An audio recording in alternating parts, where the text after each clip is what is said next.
시편 12편 1절에서 8절까지 하나님의 말씀을 우리 함께 교독하시겠습니다.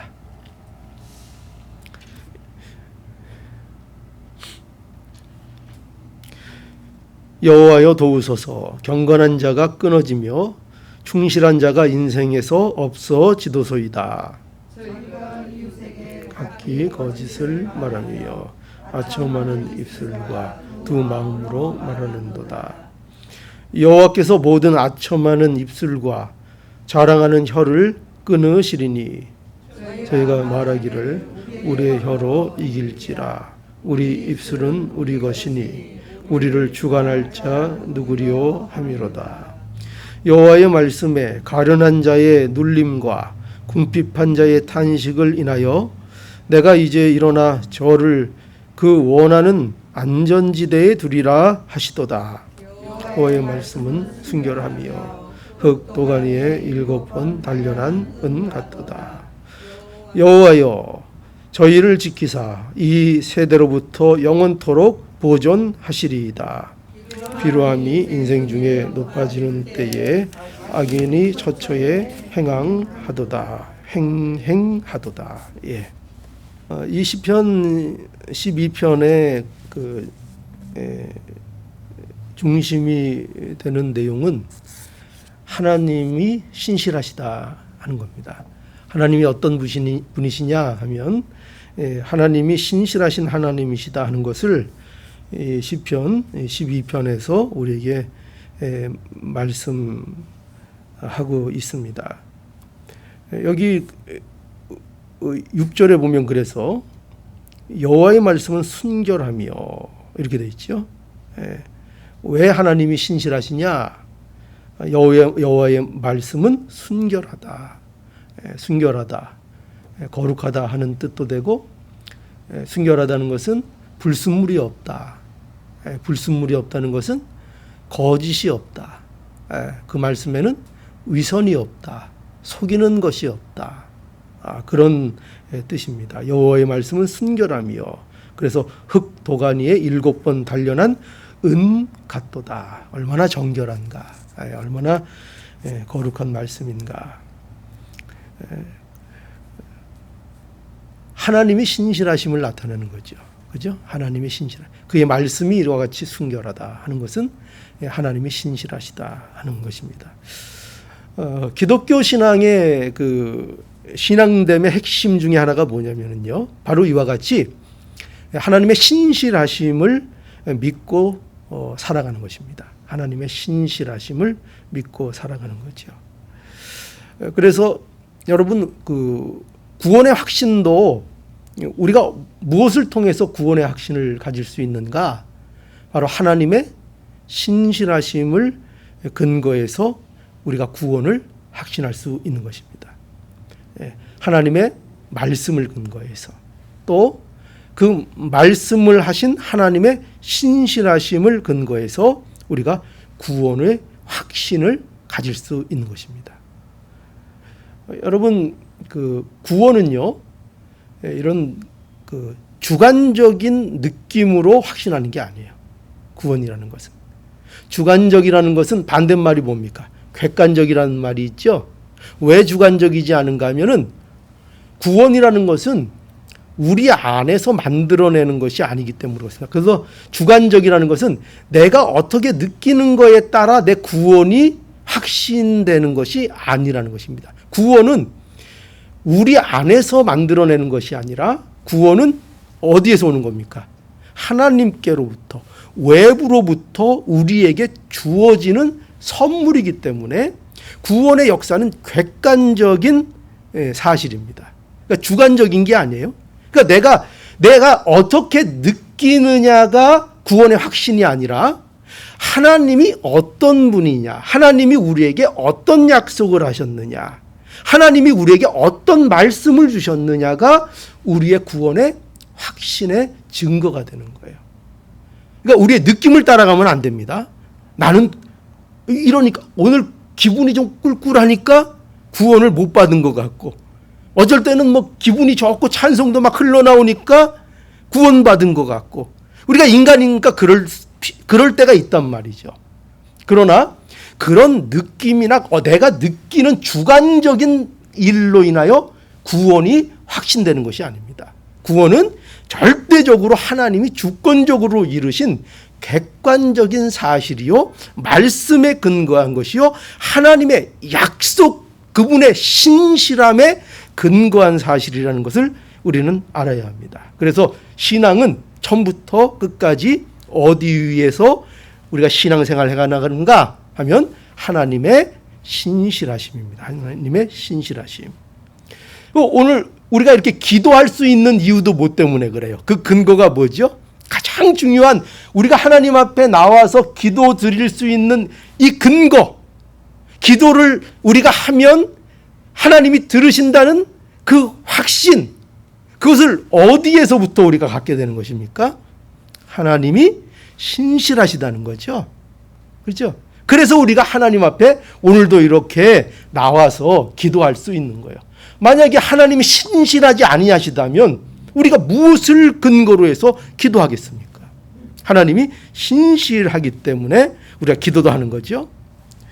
자, 그래서 오늘 이 시편 12편에 보면은요, 다윗이 바로 이러한 신실하신 하나님께 기도하고 있는 겁니다. 신실하신 하나님께 어떻게 기도하고 있는가? 하나님 도와주세요. 기도는 간단합니다. 기도는 뭐예요? 하나님 도와주세요 하는 겁니다. 하나님 도와주세요. 자, 오늘 1절을 볼까요? 1절. 여호와여 도우소서. 그렇게 시작하죠. 여호와여 도와주시옵소서. 또 이 말을 다른 말씀으로 바꾸자면 여호와여 구원하시옵소서. 구해 주시옵소서. 건져 주시옵소서. 여호와여 도우소서. 여러분, 왜 도와달라 그러는 거죠? 왜 도와달라 그래요? 여러분들은 왜 도와달라 그래요? 누구한테 손을 내밀면 왜 도와달라 그러죠? 괜히 한번 누구 고생시키려고? 그 도와달라 그래요? 아니죠. 내가 스스로 해결할 수 없을 때 우리는 도움의 손길을 요청합니다. 그러니까 지금 여기 다윗도 왜 도와달라고 하겠죠? 내가 해결할 수 없는 문제니까. 내가 이길 수 없는 문제니까. 이것은 인간의 지혜로 해결할 수 없는 문제인 것을 알기 때문에 기도하는 거죠. 그러니까 누가 여러분 기도하겠어요? 누가 하나님 앞에 도와달라고 하겠어요? 내 힘으로 할 수 없구나라는 것을 알 때 기도하죠. 우리가 그래서 결코 신앙적으로, 영적으로 교만한 사람은 절대로 기도할 수 없습니다. 하나님 앞에 내가 어떤 자인 자를 바로 알게 되면 기도를 안 할 수가 없게 되는 거예요. 그러니까 늘 자신을 점검할 줄 아는 자, 내가 어떤 위치에 있는지를 아는 자, 늘 자신을 돌아볼 줄 아는 자는 반드시 기도합니다. 왜 기도 안 하는가? 자신의 처지를 돌아볼 줄 모르기 때문이에요. 그리고 자신의 처지가 어떤지를 모르기 때문이에요. 모르면 기도할 의욕도, 기도할 마음도 생기지 않습니다. 여러분, 도와주시옵소서. 이게 기도하는 마음입니다. 여호와여 도우소서. 그런데 여기 다윗은 보면은요, 왜 도와달라고 하는가? 그 구체적인 내용이 뭐냐? 이렇게 말하고 있어요. 경건한 자가 끊어지며 충실한 자가 인생 중에 없어지도소이다. 경건한 자가 없다는 거예요. 충실한 자가 없다는 거예요. 그 이스라엘이 어떤 나라입니까? 하나님을 섬기는 나라인데 그 나라에 누가 없다고 지금 다윗이 외치고 있습니까? 또 뭘 도와달라는 거예요? 지금 경건한 자들이 끊어졌고 충실한 자가 인생 중에 없습니다. 사라지고 있습니다. 하나님을 경외할 줄 모른다는 거예요. 하나님 앞에 하나님을 섬긴다고는 하지만 그 마음이 충실하지 않다는 거예요. 마음이 두 마음이라는 거예요. 갈라져 있다는 거예요. 그러면서 2절에 저희가 이웃에게 각기 거짓을 말하며 아첨하는 입술과 두 마음으로 말하는도다. 여기 보세요. 더 구체적으로 말하고 있죠. 지금 세상이 온통 거짓으로 가득 찼습니다. 저희가 이웃에게 각기 거짓을 말하며 사람들이 누구 일방이 거짓말을 하는 게 아니라 서로 거짓말합니다. 그죠? 서로 거짓말을 하며 삽니다. 아첨하는 입술과 두 마음으로 말합니다. 마음이 두 개입니다. 전부 다. 겉과 속이 다릅니다. 위선이 있습니다. 세상이 이처럼 세상이 충실한 자가 없고 경건한 자가 끊어지는 이 세상의 형편이 이와 같습니다. 하나님 도와주시옵소서. 이렇게 기도하고 있는 것입니다.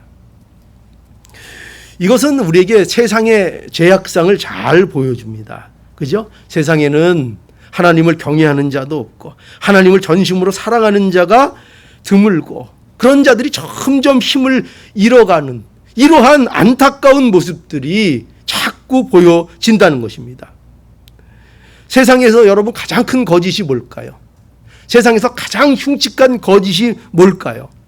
그것은 하나님 없어도 된다는 것입니다. 그죠? 세상은 다 거짓말에, 그 큰 거짓말에 세상이 다 속고 있습니다. 하나님 없이 인간이 행복할 수 있다는 거예요. 이게 가장 큰 거짓말입니다. 하나님 없이도 행복할 수 있다. 환경만 좋으면, 물질만 있으면, 내 소원만 이루면, 내 성취만, 내가 원하는 것만 지면 그러면 행복할 수 있다. 마귀는 우리에게 그걸 계속 유혹합니다. 하나님 없어도 돼. 하나님 없어도 돼. 여러분, 사단은 무엇의 압이라고 했습니까? 거짓의 압이다 했습니다. 사단은 거짓의 압이다. 거기다가요, 이 악인들은 오만하기까지 합니다. 여기 3절에서 4절을 보면은요, 여호와께서 모든 아첨하는 자의 입술과 자랑하는 혀를 끊으시리니. 자, 심판을 예고하고 있습니다. 왜 그런가? 악인들은요, 너무 오만해서 결국은 하나님이 심판할 수밖에 없다는 거예요. 그들은요, 돌이키지를 않는다는 거예요. 왜 돌이키지를 않을까요? 왜 여러분, 왜 돌이키지 않을까요? 세상 사람들도 왜 돌이키지 않을까요? 무슨 마음 때문에? 세상 사람들은 늘 자기가 옳다고 생각하기 때문입니다. 틀리면서도 계속 옳대요. 그것을 버리지를 못합니다. 4절, 저희가 말하기를 우리의 혀로 이길지라. 보세요. 우리 입술은 우리의 것이니 우리를 주관할 자 누구리요 함이로다. 악인들이 뭘 자랑해요? 그들의 입술과 그들의 혀를 자랑한다는 거죠. 그들의 거짓과 그들의 위선을 힘으로 삼는다는 거예요. 그것을 돌이킬 줄 모르고 오히려 그것을 자랑하고 그것으로 힘을 삼는다 말하고 있습니다. 여러분, 이것이 어떤 특별한 일이 아니라 세상이 이렇다는 거예요. 세상은 이와 같은 모습이라는 것입니다. 그런데 이러한 세상에서 우리가 어떻게 이러한 거짓을, 이러한 미혹들을 우리가 이기고 미혹되지 않을 수 있습니까? 오늘 본문은 우리에게 그걸 가르쳐 주죠. 여기 보면은요, 다윗은 무엇을 붙잡았는가? 그걸 우리에게 배우라는 거죠. 다윗은 뭘 붙잡았습니까? 하나님의 말씀을 붙잡았다 하는 것입니다. 5절에 보니까 한번 봅시다. 5절 함께 읽어볼까요? 5절, 여호와의 말씀에 가련한 자의 눌림과 궁핍한 자의 탄식을 인하여 내가 이제 일어나 저를 그 원하는 안전지대에 두리라 하시도다. 아멘. 여기 보면은요, 여기 5절에 다윗이 이렇게 말하고 있죠. 여호와의 말씀에, 이렇게 시작합니다. 여호와의 말씀에, 이게 중요합니다. 여호와의 말씀에. 그러니까 다윗은요, 하나님의 약속의 말씀을 의지하고 있는 거예요. 이 순간에 뭘 기억해내고 있는 거예요? 하나님의 말씀을 기억하고 있는 거예요.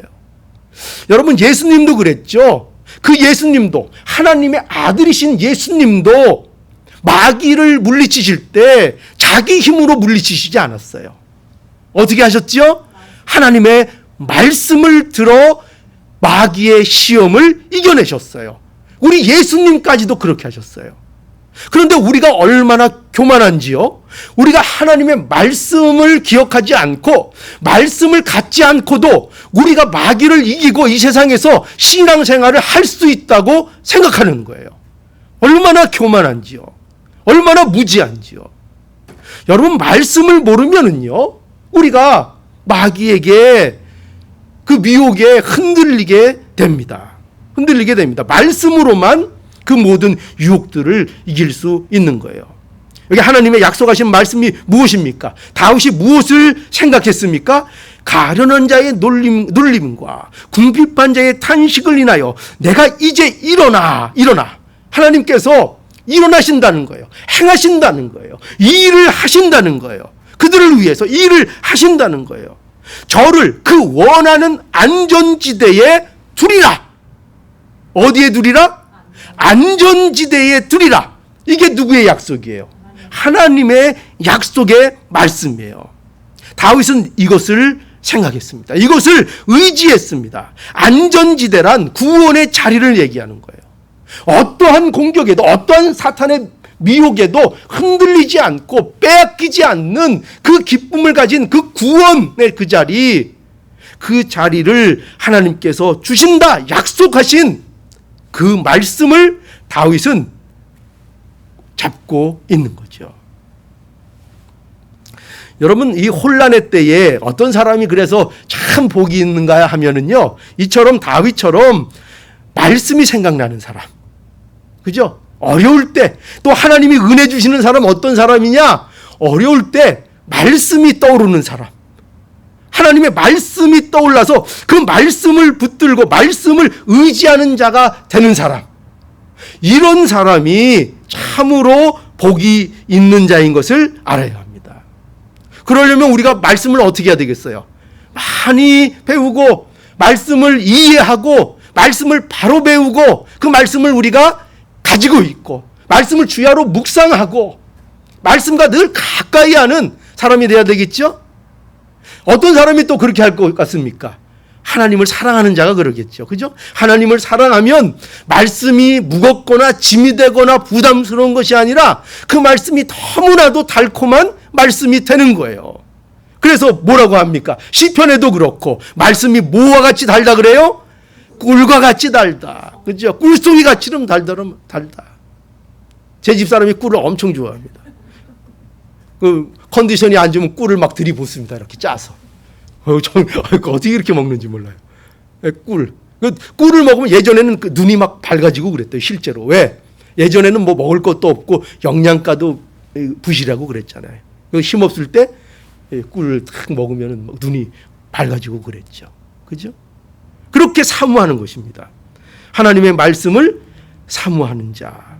그런 자가 복이 있고 그런 자는 어떤 미혹에도 이겨 나갈 수 있습니다. 그런데 이렇게 말씀이 왜 이렇게 중요하냐? 다윗은 또 그 이유를 이렇게 얘기하고 있죠. 6절에 보니까 여호와의 말씀은, 아주 너무나 귀한 말씀이죠. 여호와의 말씀은 순결하며 흙 도가니에 7번 단련한 은같도다. 그죠? 왜 하나님의 말씀을 기억하고 그 하나님의 말씀으로 나가는 것이 왜 이렇게 중요한가?